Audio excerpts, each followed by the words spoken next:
皆さんこんにちは。 WRM のチャパリータです。今回はですね、大好評いただいておりますこちらのスタリオンのグリップの削りについて話していこうと思います。初めてこういったハンドソータイプのラケットを使ってみたという方からですね、メールであったり、あとは実際に店頭で直接話していただいたりする中でですね、とても多かったのが、グリップ削っていいんですか、そういう質問を多くいただいております。あとはですね、使ってるとどうしてもこの中指と薬指が痛くなってしまうんだ、そういう方が非常に多いです。なので今回はハンドソーラケット、スタリオンを、どういう風に削ったらいいかっていう、参考のための動画となります。まずですね、このハンドソーラケットを削っていいのかどうなのかなんですけど、ハンドソーラケットというのは、そもそも削るものだと思ってください。例えばペンホルダーラケットを削らずに使うという方はほとんどいないと思います。ペンと同じようにこのハンドソー、スタリオンも必要に応じて削ってもらった方が使いやすくなります。一方でですね、ペンとは違ってシェイクハンドはほとんど削らないという方がほとんどだと思います。でこのスタリオンに関しても削らずにそのまま使えるという方もいます。削る人がほとんどのペンホルダーとほとんど削らないシェイク、その中間に位置するみたいなイメージですね。この使用感もそうなんですけど、グリップの削りの扱いも、ペンとシェイクの間ぐらい、削る人もいれば削らない人もいるっていうような形になります。実際にどのように削るのがいいのか、この辺を解説していこうと思うんですけど、はっきり申し上げてもう正解はないですね。というのもペンホルダーの削りもそうなんですけど、10人いたら10通りの削り方があると思います。ましてやこのハンドソーラケットはまだまだ普及していってないので、どういった削りが正解なのかっていうのは全然わからないと思います。皆さんがですね、個人個人でこれが正解だっていう削りを作っていってほしいと思います。まずこれが前提です。その中で今回はですね、スタリオンの紹介動画にも出演いただいてた竹村さんの削りというものを参考にして皆様に紹介しようと思います。今ここにあるラケットが実際に竹村さんから依頼されて僕が加工しているものになるんですけど、結構ねいろんなところが削られています。このハンドソーラケットでやはり一番削るとこといえばここの穴の部分ですね。ここを中心に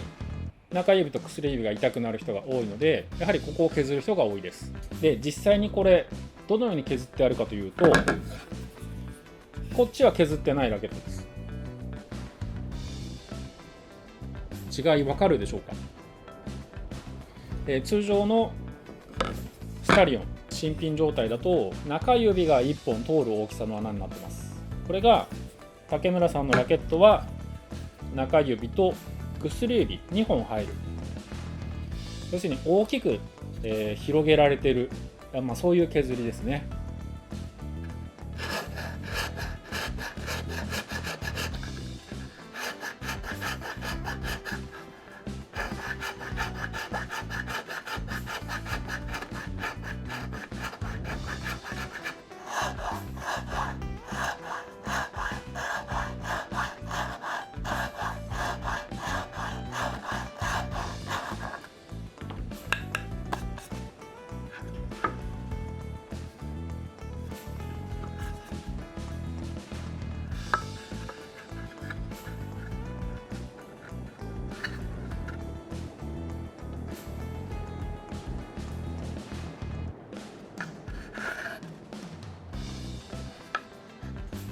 はい、次にですね、グリップの傾斜、通常のスタリオンというのは RVS のですね特徴を色濃く残すためにグ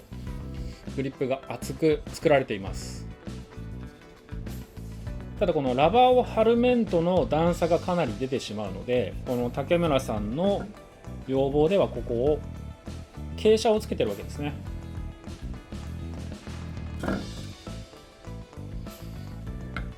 ここを斜めに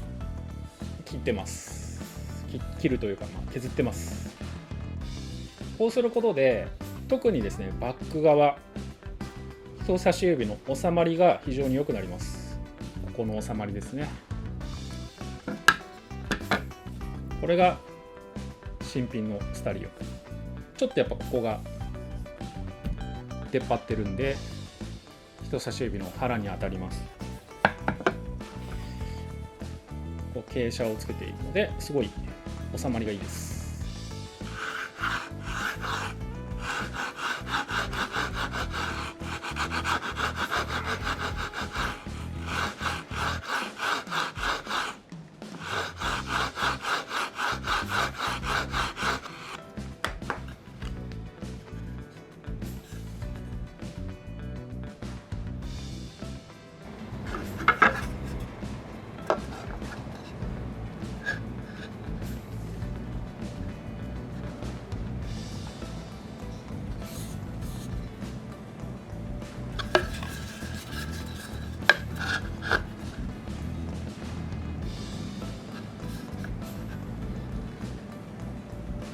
はい、それとですね、同じように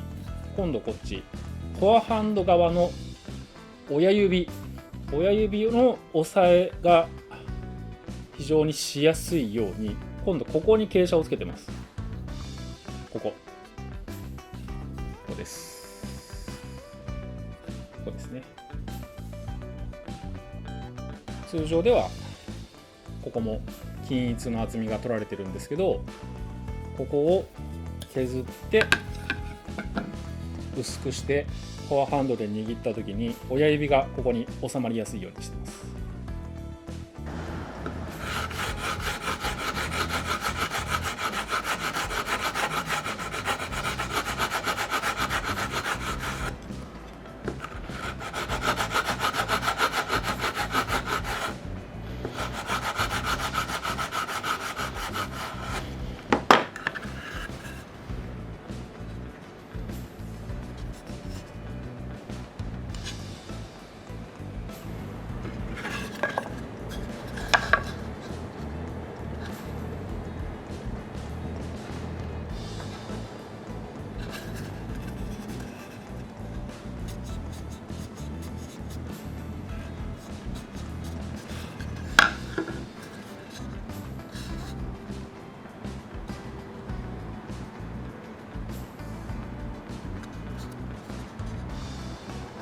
次にですね、これです。DHS を、ちょっと分かりづらいとは思うんですが、ちっちゃくしてる。ここね。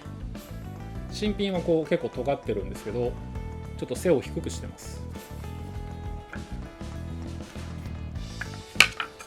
こんな感じで。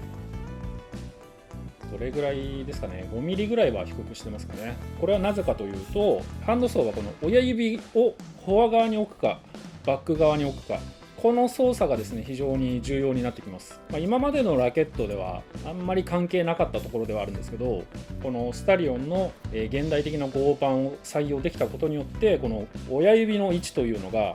フォア側バック側ですごく差が出せるようになりました。だか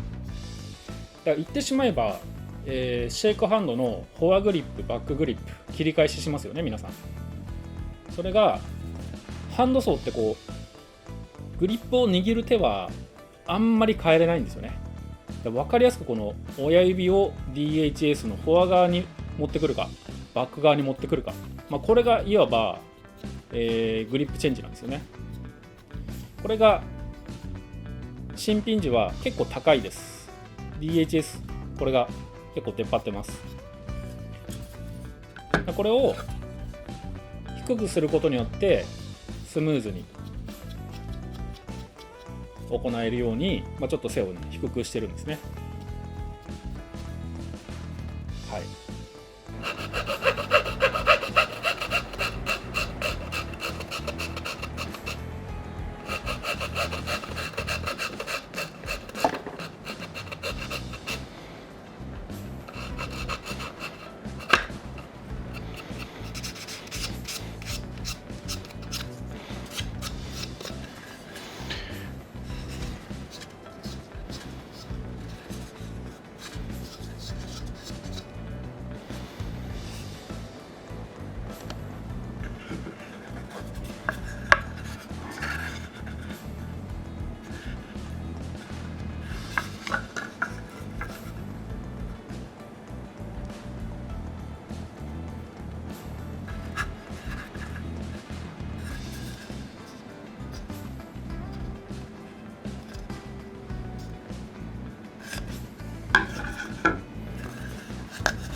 とはですね、これは竹村さんの仕様なんですけど、穴をですね2本指が入るようにしたことで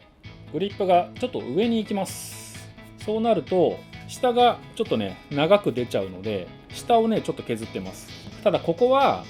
刻印が入っている場所でもあるので、あんまり削りすぎないようにしてください。ちょっとだけ短くしてます。これあくまで竹村さんの仕様なので、参考程度にしてほしいんですけど、竹村さんの場合はまず穴を大きく、もちろんここ拡張するに伴ってこういったね角張ってしまうところは丸く削ってます。痛くならないようにここを広げるのと、あとはこのラバーに接する部分を傾斜をつけていく。あとフォア側のこの DHS の下の部分、親指が収まりやすいようにここにも傾斜をつけてます。あと DHS をちっちゃくしてます。あくまで一例ですけどね、これが正解ではないです。ここすごく重要です。皆さんそれぞれの正解の形があるので、あくまで参考としてほしいんですけど、このようにですね自分ならではの削りをハンドソーに施して今よりももっと使いやすくしてみてください。最後にですねちょっと注意点、ここだけちょっとね解説しておこうかなと思うんですけど、まず作業するときはですね、ヤスリですとか刃物ですとか、あとは電動のリューターなんかを使う人もいると思うんで、必ず怪我しないように、ここだけは十分注意してください。それとスタリオンに限ったことなんですけど、 RVS というね、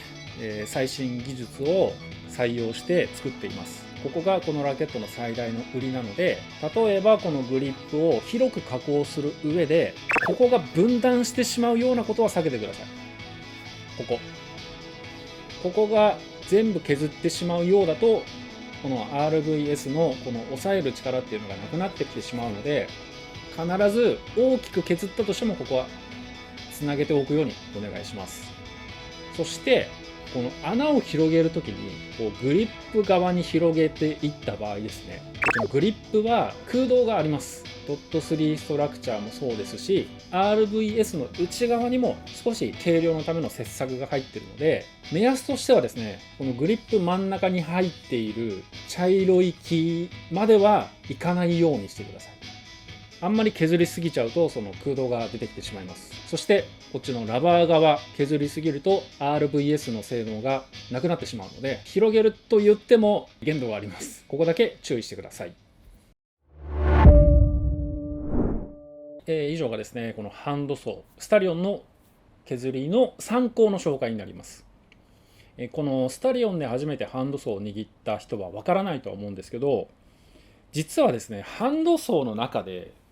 スタリオンはですねかなり痛くないです。この新品段階でかなりね丁寧に R をつけて立体的な削りを施しているので、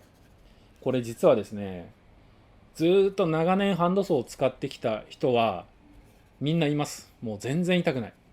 このままでいけると。それぐらい新品段階では作り込まれたラケットなんですね。なので最初からたくさん削ってしまわないようにしてください。